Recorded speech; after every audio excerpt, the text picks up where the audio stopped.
ባሌ በሁለት ወር ጊዜ ውስጥ ብር ላኪ ያለኝ ያን ብር ማትልኬ ከሆነ ሚስቴ አይደለሽም አለኝ እና ያን ብር ሳልክለት ቀረሁኝ ባለው ጊዜ ስለዚህ ኒካው እንዴት ይታያል ትላለች ኒካው ወርዷል እንደ ዑለሞች ንግግር ኒካው ወርዷል ሌላው ልናውቀው የሚገባ ነገር ባሎች የማስተዳደር ግዴታ ያለባችሁ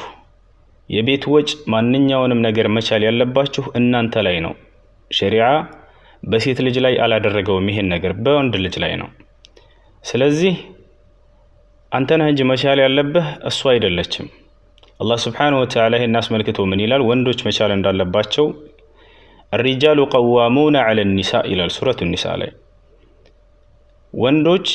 የሴቶች አስተዳዳሪዎች ናቸው ይላል አንተ ነህ ማንኛውም ነገር መቻል ያለብህ ነብያችን ሰለላሁ ዐለይሂ ወሰለም ሐዲስ ላይ ምን ይላሉ አንድ ሱሐባ መጣና ሚስቶቻችን በእኛ ላይ ካላቸው ሐቅ ምን ምንድነው ብሎ ሲጠይቃቸው አንቱ ጡዒመሃ اذا طعمت አሉት ስትበላ ልታበላት አሉት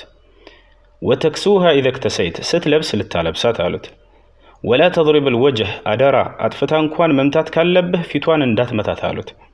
ولا تقبح እርሷንም ሆነ የምትሰራውን ማንኛውንም ምግብ ሆነ ስራ እንዳታጥላላባት አሉ